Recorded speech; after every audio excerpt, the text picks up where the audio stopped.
नमस्कार। आप देख रहे हैं शिव कुमार मिश्रा ऑफिशियल। मैं हूं आपके साथ शिव कुमार। अभी अभी एक बड़ी ब्रेकिंग खबर सामने आई है।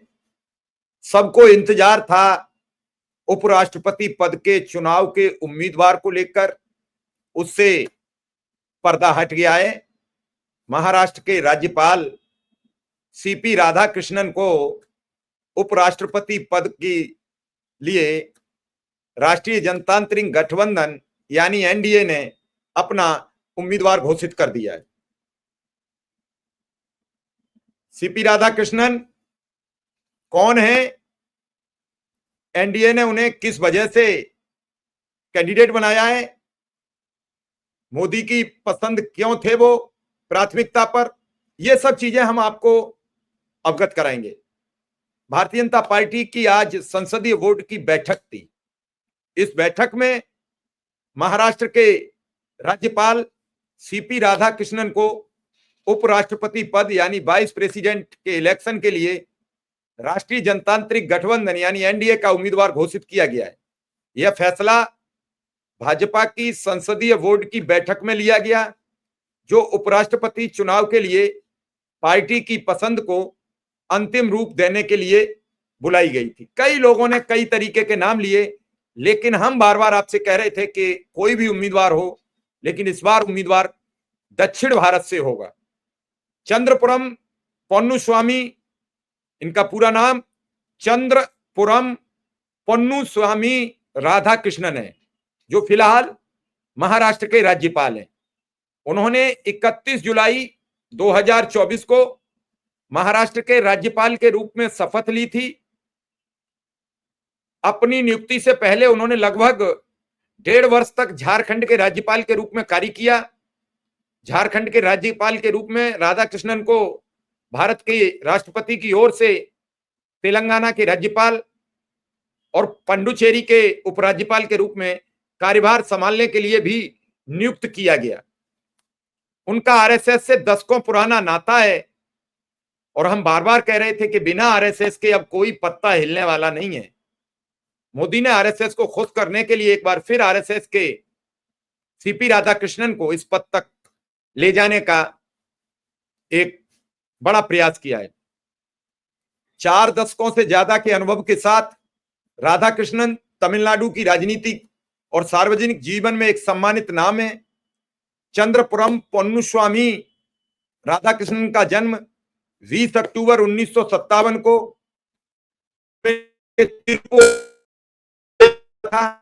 राधाकृष्णन ने बिजनेस एडमिनिस्ट्रेशन में स्नातक की उपाधि प्राप्त की है। राष्ट्रीय स्वयंसेवक संघ के स्वयं सेवक के रूप में शुरुआत करते हुए वे 1974 में भारतीय जनसंघ की राज्य कार्यकारिणी के सदस्य बने। 96 में राधाकृष्णन जी को तमिलनाडु भाजपा का सचिव नियुक्त किया गया। 1998 में पहली बार कोयम्बटूर से लोकसभा के लिए चुने गए। 99 में फिर से लोकसभा के लिए चुने गए। कई संसदीय समिति के सदस्य भी रहे हैं। संसद में जब वो सदस्य रहे तो अपने कार्यकाल के दौरान उन्होंने कपड़ा संबंधी संसदीय स्थायी समिति के अध्यक्ष के रूप में कार्य किया। वे सार्वजनिक क्षेत्र के उपक्रमों में यानी पीएसयू संबंधी संसदीय समिति और वित्त संबंधी परामर्शदात्री समिति के सदस्य रहे। वे स्टॉक एक्सचेंज घोटाले की जांच करने वाले संसदीय समिति के भी विशेष सदस्य रहे। 2004 में राधाकृष्णन ने संसदीय प्रतिनिधि मंडल के सदस्य के रूप में संयुक्त राष्ट्र महासभा को भी संबोधित किया था। वे ताइवान गए, पहले संसदीय प्रतिनिधि मंडल के सदस्य भी थे। तमिलनाडु राज्य के भारतीय जनता पार्टी के अध्यक्ष भी रह चुके हैं। 2004 से लेकर 2007 तक राधाकृष्णन जी तमिलनाडु भाजपा के प्रदेश अध्यक्ष रहे। इस पद पर रहते हुए उन्होंने 19,000 किलोमीटर की रथ यात्रा की, जो 93 दिनों तक चली।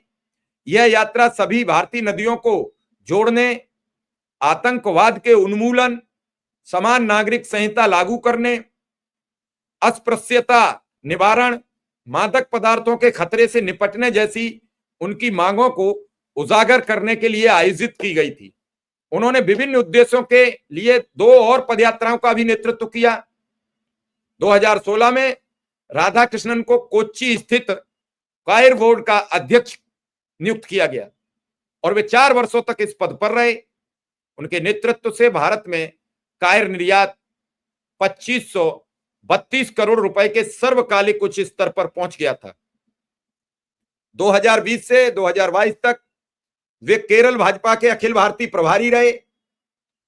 18 फरवरी 2023 को सीपी राधाकृष्णन जी को झारखंड का राज्यपाल नियुक्त किया गया।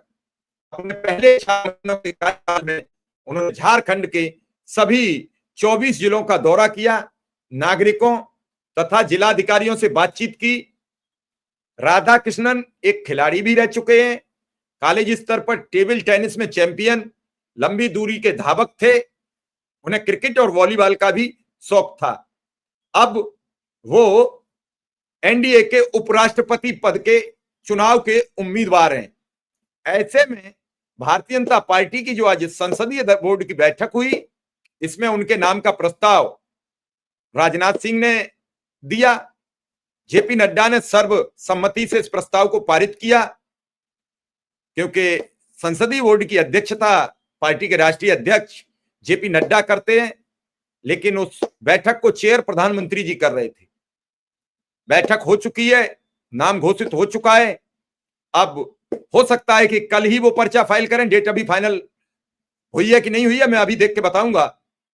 लेकिन अब सीपी राधाकृष्णन पूर्व उपराष्ट्रपति जगदीप धनखड़ की जगह लेंगे। कई लोगों को उम्मीद थी 9 सितंबर को चुनाव है और 21 अगस्त नामांकन दाखिल करने की अंतिम तारीख है। यदि विपक्ष भी अपने उम्मीदवार की घोषणा करता है, जिसकी प्रबल संभावना है इस बार, तो 9 सितंबर को चुनाव होगा। एनडीए को निर्वाचक मंडल में पूर्ण बहुमत हासिल है, जिसमें लोकसभा और राज्यसभा के सदस्य शामिल हैं। मुकाबले की स्थिति में सत्तारूढ़ गठबंधन के उम्मीदवार की जीत तय है। एनडीए का पलड़ा भारी है। दर्शक, निर्वाचक मंडल की प्रभावी संख्या 781 है। इसमें सत्तारूढ़ दल यानी एनडीए को कम से कम 422 सदस्यों के समर्थन के साथ बढ़त हासिल है।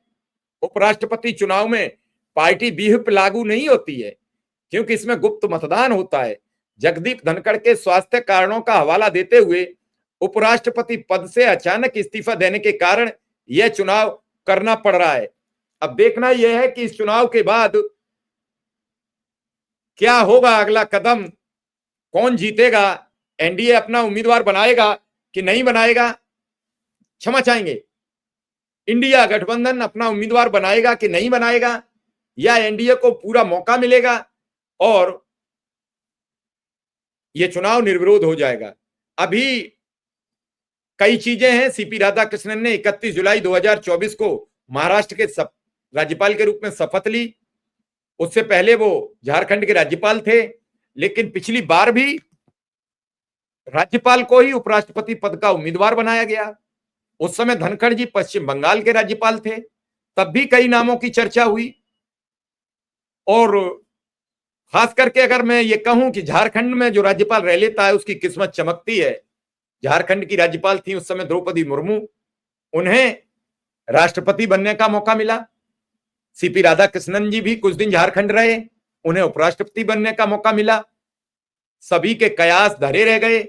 राजनाथ सिंह का नाम बड़ी जोरों से चर्चा में रहा, वेंकैया नायडू का भी नाम चर्चा में आया, और भी कई नाम बड़े चर्चित थे। कल से शेषाद्री जी का नाम बड़ा जोर शोर से चल रहा था। अब सीपी राधाकृष्णन उपराष्ट्रपति पद के उम्मीदवार होंगे। अब फाइनल है, पर्चा फाइल करने की भी डेट तय हो जाएगी। हालांकि आरएसएस की बड़ी बैठक होनी है और उससे पहले उसी दिन नरेंद्र मोदी भी सभी राज्यों के मुख्यमंत्रियों के साथ, अपने एनडीए के मुख्यमंत्रियों के साथ बैठक करेंगे। दक्षिण भारत का उम्मीदवार लाना एक बड़ी प्राथमिकता इस बात से भी है कि नायडू भी दक्षिण भारत से आते हैं, नाराज नजर आ रहे हैं, सुनने में आता है। उधर तमिलनाडु के नाम पर हो सकता है कि डीएमके कुछ समर्थन कर दे और इसका लाभ मिल जाए।